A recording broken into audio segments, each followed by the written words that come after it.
Assalamualaikum warahmatullahi wabarakatuh. Apa kabar semuanya? Semoga semuanya selalu sehat.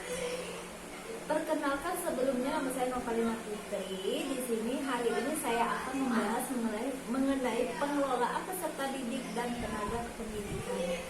Di sini ada beberapa yang akan saya bahas. Yang pertama tentang pengelolaan peserta didik, pengertian dari pengelolaan tenaga pendidik dan kependidikan, dan yang ketiga adalah tahapan dalam pengelolaan pendidikan khususnya PAUD ya.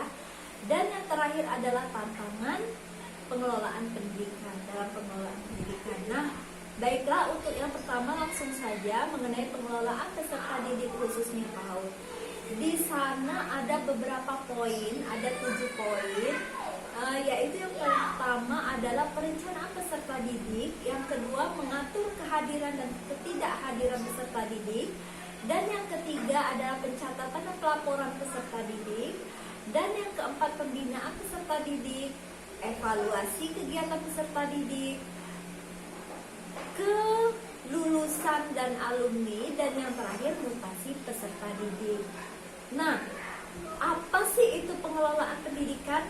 Nah, di sini akan saya bahas pengertian dari pengelolaan tenaga pendidik dan tenaga kependidikan.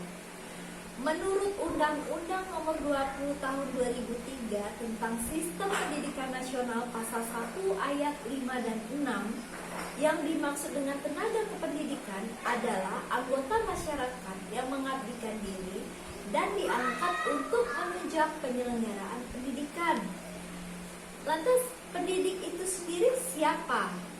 Pendidik itu sendiri adalah tenaga kependidikan yang berkualifikasi sebagai guru, dosen, konselor, pamong belajar, widyaswara, tutor, instruktur, fasilitator, dan sebutan lain yang sesuai dengan kekhususannya, serta berpartisipasi dalam penyelenggaraan pendidikan.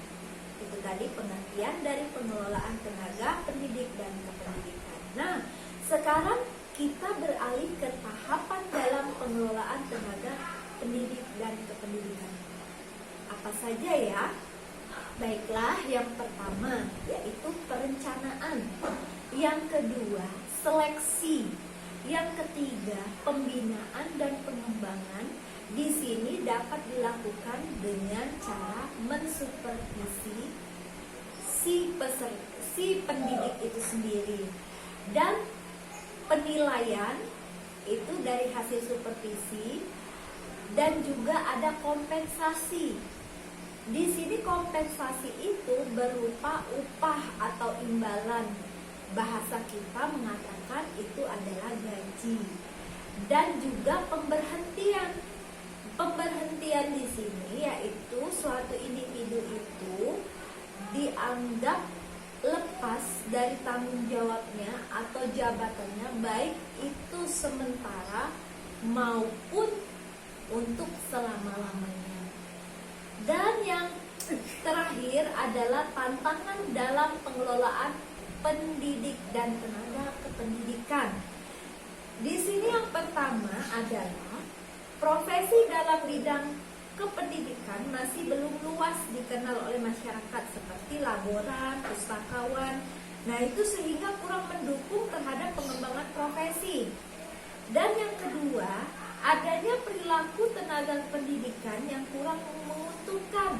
Misalnya, perilaku yang paternalistik yang terjadi karena keengganan bawahan untuk berpendapat, atau karena mungkin atasan terhadap bawahan itu teramat kuat. Nah, yang ketiga, perilaku tenaga kependidikan yang cenderung primordialisme, yaitu enggan meninggalkan tempat asalnya, sehingga pemerataan tenaga ahli di bidang kependidikan sangat sulit untuk dilaksanakan. Dan yang keempat, mutasi yang terjadi di lingkungan organisasi pendidikan kadang berkonotasi buruk. Akibatnya, perpindahan tenaga kependidikan dari satu wilayah ke wilayah lain sangat jarang dilakukan. Dan yang kelima, produktivitas kerja masih dianggap rendah. yang diakibatkan oleh kecerobohan dalam pelaksanaan kegiatan pengelolaan tenaga pendidikan itu sendiri. Dan yang terakhir, berbagai perubahan itu telah terjadi di luar sistem pendidikan atau sistem sekolah yang diakibatkan oleh lajunya pertumbuhan penduduk, kemajuan iptek, dan perubahan-perubahan global, regional, atau lokal yang terjadi dalam kondisi sosial, ekonomi, dan budaya. Mungkin itu saja pembahasan saya mengenai pengelolaan tenaga pendidik dan kependidikan hari ini. Semoga bermanfaat dan tetap selalu jaga kesehatan. Wassalamualaikum warahmatullahi wabarakatuh.